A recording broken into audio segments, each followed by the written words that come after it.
비바람이 심하게 몰아치는 외딴 모텔. 긴급하게 피신한 낯선 사람들 11명이 모였습니다. 그리고 시작되는 의문의 연쇄살인. 시체 옆에는 어김없이 방번호 열쇠가 10, 9, 8 카운트다운되며 남겨집니다. 아이덴티티를 단순한 연쇄살인마 이야기로 알고 있었다면 영화를 절반밖에 이해를 못한 겁니다. 이제 이 영화의 진짜 소름 돋는 해석 포인트를 파헤치기 위해 비가 그치지 않는 그 모텔로 함께 들어가 보시죠.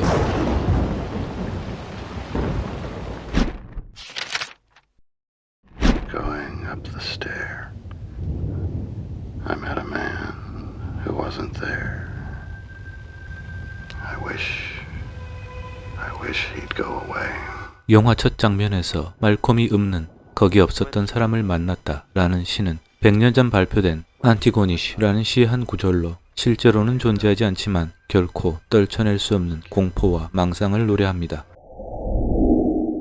계단은 이질적인 두 세계를 연결하는 경계 공간을 상징합니다. 즉 현실과 무의식, 의식과 잠재의식, 정상과 광기의 경계를 암시하고 다중인격체의 혼재를 드러내고 있다고 할 수 있죠.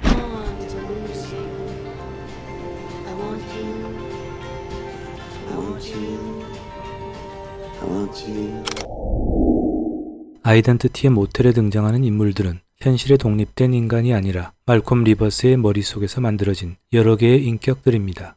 즉, 거기 없었던 사람은 역설적인 표현으로 실제로 존재하지 않는 사람입니다. 그런데 말콤에게는 그들을 만나는 것처럼 너무나도 실제같이 느껴집니다.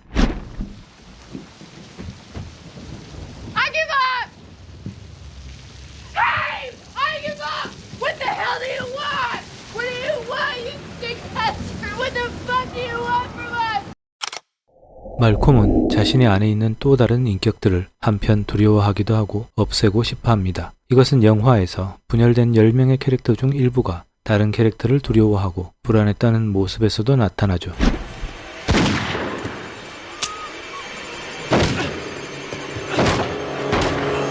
하지만 역설적으로 그 인격들은 모두 어린 시절부터 같이 성장해온 자신의 일부이기도 하기 때문에 자신을 죽여야 자신이 살아날 수 있는 아이러니에 처한 고통을 나타내고 있다고 볼 수 있습니다.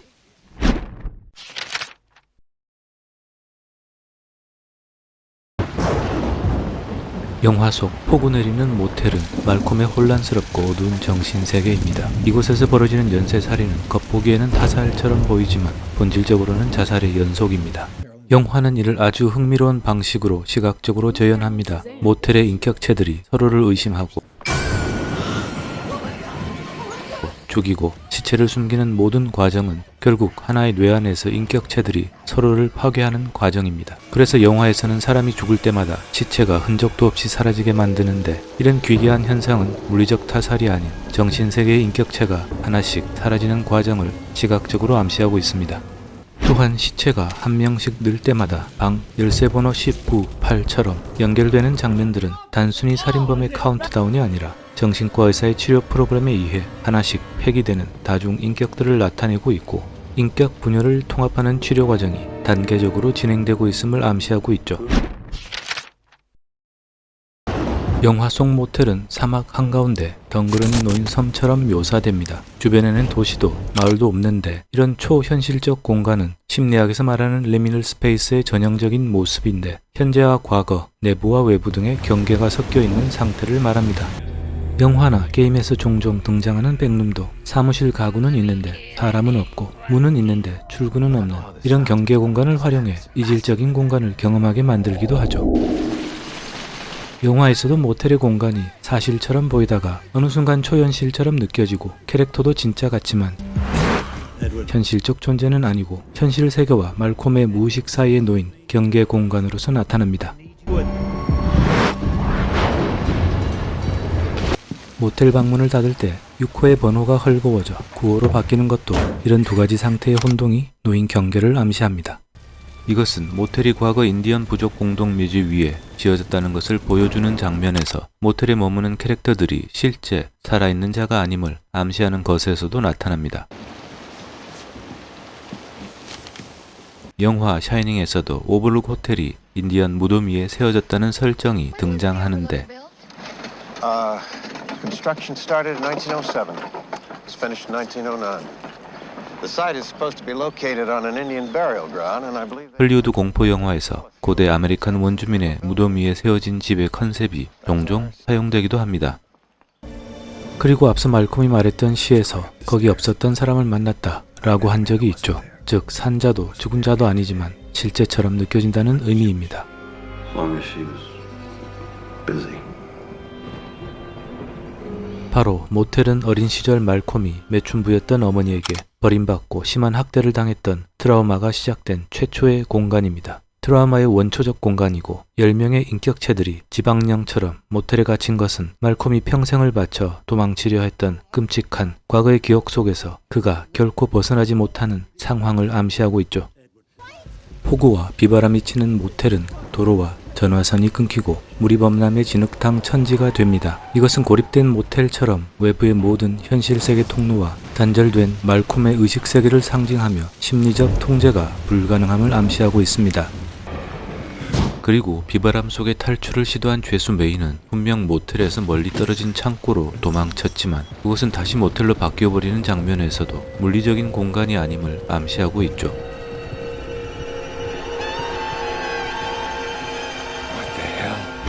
반면 영화 후반부에 드러나는 오렌지 농장은 햇빛 가득하고 과거를 잊고 새 삶을 시작할 수 있는 경계 공간으로 암시되고 있기도 합니다. 인격체 중 하나인 페리스가 그토록 가고 싶어했던 오렌지 농장은 분열되고 상처받은 인간이 가고 싶어하는 이상향, 낙원을 형상화하는 공간이죠. 흥미롭게도 페리스라는 이름은 발음상 패러다이스를 연상시키고 있습니다. You got a name? Paris. Paris, huh? 그래서 많은 비평가들이 페리스가 말콤만의 마지막 남은 희망을 나타낸 것이라고 해석하기도 합니다.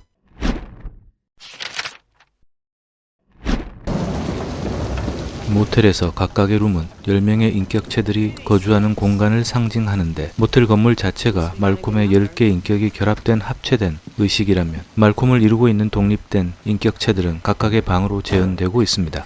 이것은 다중인격에 대한 은유를 배경 세트로 드러내고 있고 한 명이 살해되고 그 방 번호 열쇠가 반납되는 것으로 하나의 인격체가 사라졌음을 나타내고 있죠. 즉 열쇠의 반납은 인격의 체크아웃이라는 상징성을 보여주고 있습니다.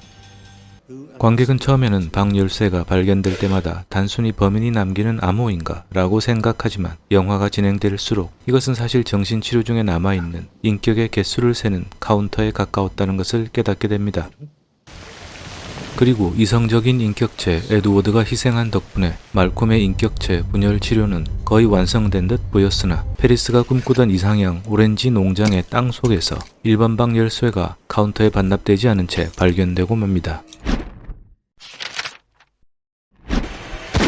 특히 영화 아이덴티티의 마지막 반전은 유명한 장면인데 감독은 이 마지막 반전을 위해 치밀하고 잘 짜여진 연출로 관객의 혀를 찌릅니다. 먼저 에드가 희생함으로써 살인마 인격체가 사라진 장면에서 그가 죽으며 오렌지 농장에서 너를 보았어 라고 페리스에게 말을 남깁니다.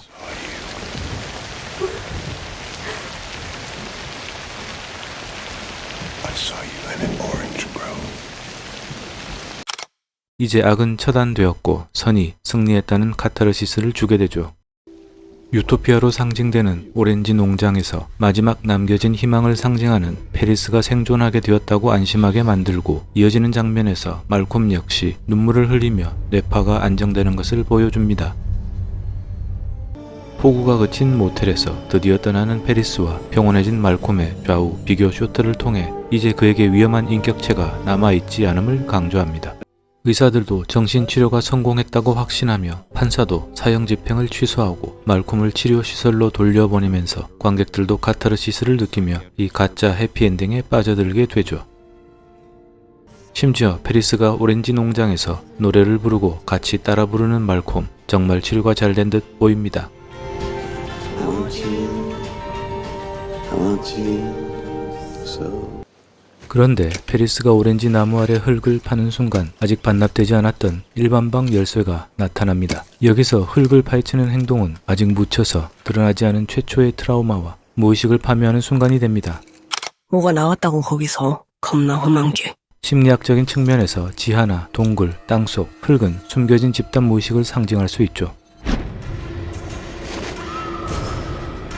이것은 모텔의 가장 깊은 곳에 숨어있던 원초적 인격 1번 방의 주인이 결국 가장 무해해 보였던 아이 티모시였고, 그가 나머지 분열된 모든 인격체의 시작점이자 깊은 무의식에 자리 잡은 최초의 트라우마를 상징하고 있다는 의미입니다. 네, 어린 시절 매춘부 엄마에 의해 모텔에 방치된 채 학대받았던 최초의 고통과 그 방어 기제로 탄생한 것이 티모시 인격체였던 것이죠. 이제 그나마 이성적 브레이크였던 에드워드 인격체가 진짜 보스를 잡지 못하고 2인자 로즈만 처리하고 같이 죽어버리자 원조 트라우마 티모시는 통제를 벗어나고 유토피아였던 오렌지 농장은 다시 학살극의 무대로 뒤바뀌며 영화는 엔딩을 맞게 됩니다. Malcolm? 감독은 마치 아니 아직 끝나지 않았어, 진짜 악은 의식 가장 깊은 곳에 숨어 있었을 뿐이야 라고 관객에게 얘기하는 것 같습니다. 그리고 영화 오프닝 크레딧에 나오는 그림들은 살해당한 막대기 모양의 인물들인데 이제 왜 어린아이가 그린 것 같이 보였는지 이해가 되면서 다시 한번 소름이.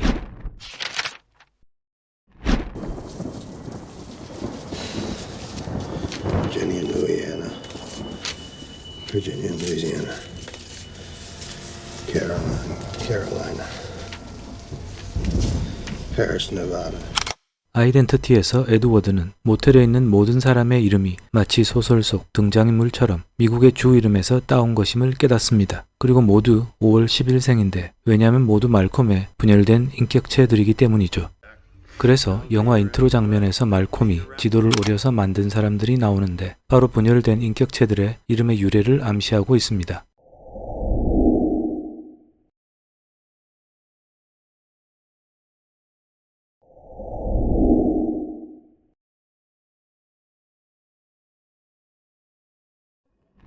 지금부터 말콤의 인격체들 각각의 캐릭터가 상징하는 부분을 분석해 보도록 하겠습니다. 티모시의 양아버지로 등장하는 조지는 엄마로 등장하는 앨리스가 중상을 입었을 때 아스피린을 찾아서 주게 되는데 I have to get her some aspirin to help. 이것은 영화 첫 장면에서 말콤이 의사와 인터뷰를 할 때 머리에 두통이 있지만 아스피린으로 해결되지 않는다라고 말한 부분과 연결이 됩니다. Supposed to be good with headaches. I need something more than aspirin. You know what I mean? 즉, 인격 통합 치료 과정에서 아스피린이 암시하는 것은 잠시 증상과 통증만 덮을 뿐 영화 후반 이 치료가 성공하지 못할 것이라는 복선이기도 합니다. 이처럼 양아버지 조지는 원리 원칙과 규칙에 얽매여 사는 말콤의 인격체 중 윤리적 초자아 측면을 나타내고 있지만 현실적으로 말콤이나 티모시의 문제를 해결하지 못하는 답답함만 유발하게 되죠. 엄마 앨리스 역시 남편과 이혼한 뒤 수동적이고 무력한 보호자로 등장하고 있고 말콤과 티모시에게는 불완전한 모성으로 그려지고 있습니다. 티모시는 어린 시절 모텔에서부터 학대받았던 고통과 살아남기 위한 방어 기제가 극도로 왜곡되어 버린 원초적 트라우마를 상징합니다. 그래서 이런 존재에게 가족, 이성, 초자아, 희망을 상징하는 다른 인격체들은 모두 자신의 존재를 방해하는 경쟁자일 뿐입니다. 그래서 말콤의 머릿속에서 벌어진 인격체들의 서바이벌 게임에서 가장 교묘하고 잔인하게 상대를 제거하는 모습을 보여주죠. 그리고 전직 경찰인 리무진 운전수 에드는 말콤의 인격 중 가장 이성적이고 타인을 도우려는 존재입니다. 다친 사람을 응급수술하기도 하고 마지막 원조 살인마로 보였던 탈주범 로즈와의 대결에서 목숨을 잃기까지 하죠. 에드가 샤르트르의 존재와 무라는 책을 읽고 차의 좌석에 놓아둔 장면이 있습니다. 샤르트르가 말한 존재는 대성화되는 모든 사물적 존재이고 무라는 것은 대상을 알아채는 의식을 의미하는데 존재와 무 사이에 불일치가 일어나면서 인간의 의식은 분열되고 결핍을 겪는다는 것이 책의 주된 내용입니다. 그래서 이 장면에서 책은 말콤의 머릿속 여러 인격들이 살아있지도 죽지도 않은 존재들로서 현실과 상상의 경계에 걸쳐 분열되고 혼란스러운 상황을 암시하는 소품 오브제로 사용되고 있습니다. 그리고 루와 진이 젊은 부부는 충동적이며 이제 막 라스베가스에서 9시간 전에 즉흥적으로 결혼을 한 커플입니다. 이들은 서로를 사랑하기보다 소유하려고 하고 서로에게 거짓말을 하며 유지되는 관계를 보여줍니다. 즉, 말콤이 가지고 있는 사랑받고 싶지만 사랑하는 방법을 모르는 상처 입은 인간의 미성숙한 관계 맺기를 상징적으로 나타내는 인격체들이라고 할 수 있습니다. 그리고 페리스는 매춘부 출신이라는 사회적 낙인이 찍힌 캐릭터로서 페리스라는 이름이 발음상 패러다이스를 연상시키고 있습니다. 그녀는 오렌지 농장을 하고 싶다는 소박한 희망을 얘기하는 인물로 말콤 안의 마지막 남은 희망을 나타내는 캐릭터입니다. 하지만 말콤의 인격체 중 유일하게 과거의 상처를 껴안고 미래의 구원을 얘기하는 캐릭터이지만 마지막 장면에서 티모시에게 창녀에게 2번 기회는 없어 라는 말을 들으며 제거됩니다. 이것은 결국 어린 시절 어머니에게 학대받은 원초적 트라우마를 상징하는 티모시가 마지막 남은 희망의 불씨까지 모조리 삼켜버린 절망적 상황을 나타내고 있습니다. 캐롤라인은 삼류 배우로서 모텔에서 살해당한 첫 번째 희생자로 등장하는데 타인에게 인정받고 싶어하는 욕망과 결핍으로 뭉쳐진 캐릭터이며 미성숙하고 유아적인 자기애를 상징하고 있습니다. 로즈와 메이는 탈주범으로 호송 도중 경찰을 살해하고 로즈는 경찰로 위장하고 메이는 탈주범 신분으로 이동 중인 상태였습니다. 여기서 경찰과 죄수가 뒤바뀐 것은 범죄자와 공권력의 경계가 무너진 것을 암시하는데 말콤에게 있어 어린 시절 자신을 버린 어머니 그리고 자신을 보호하지 못한 경찰과 복지시설 등 사회적 시스템은 나를 지켜주는 척 하지만 실제로는 나를 방치했던 거짓 공권력이었습니다. 그래서 아무도 자신을 구하러 오지 않는다는 절망을 학습했기에 분열된 정신 안에서 가짜 경찰과 범죄자의 관계를 재구성하며 스스로 통제하고 보호자가 되려는 심리적 방어 기제를 상징하고 있습니다. 레리는 시체를 숨기고 모텔의 가짜 관리자로 돈을 챙기고 정체를 숨기고 살아남아야 하는 캐릭터입니다. 말콤이 살인마와 정상인을 왔다 갔다 하는 혼란한 모습이 투영된 것으로 볼 수 있는데 그가 카운터에서 손님을 맞이하는 장면은 정상적인 사회적 대인관계가 나타나지만 한편 냉장고에 시체를 대충 쌓아두고 제대로 처리하지도 못한 채 우왕좌왕하는 모습은 혼란스러운 말콤의 의식을 보여주고 있다고 할 수 있습니다.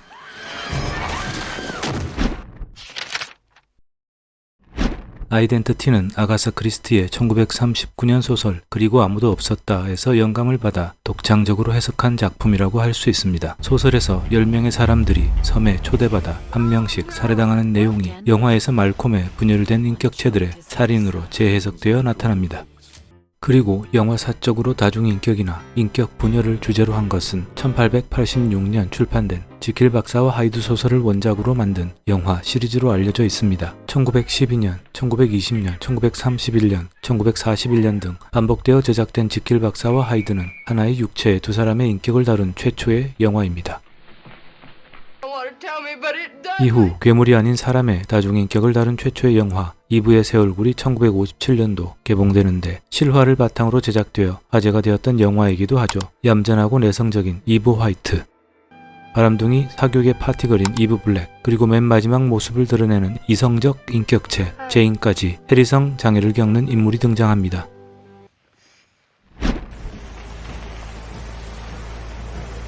히치콕의 사이코는 아이덴티티의 극적 구성에 가장 큰 영향을 준 영화인데 사이코에서 외딴 곳에 베이츠 모텔에 폭우가 내리는 밤에 여주인공이 투숙하고 살해당하는 것처럼 아이덴티티에서도 네바다주 외딴 곳에 모텔에 폭우가 내리는 밤에 사람들이 모여들고 사건이 일어나죠. 바로 비정상적인 사건의 무대로서 외딴 곳에 고립된 모텔이 배경으로 등장합니다.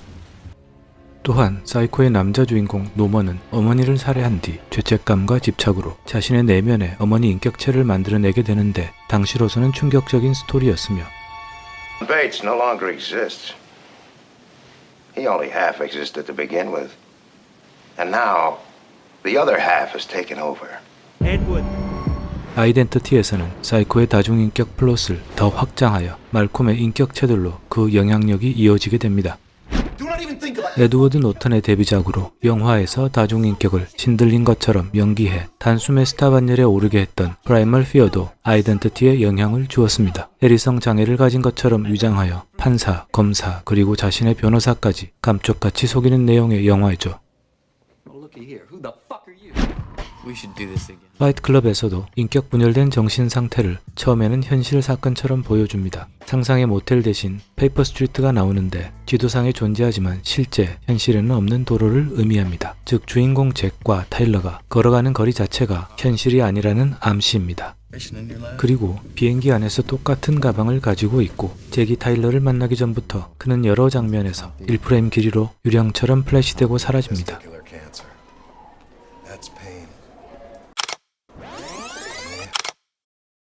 예를 들면 병원, 사무실, 거리 등에서 순간적으로 나타납니다.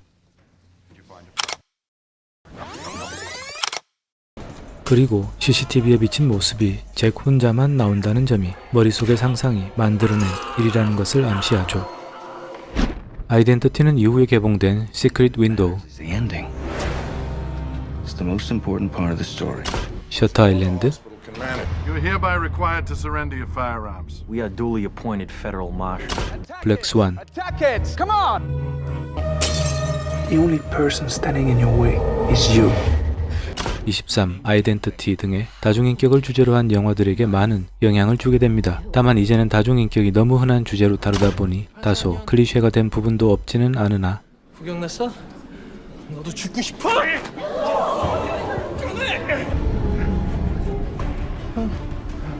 제가 왜 여기?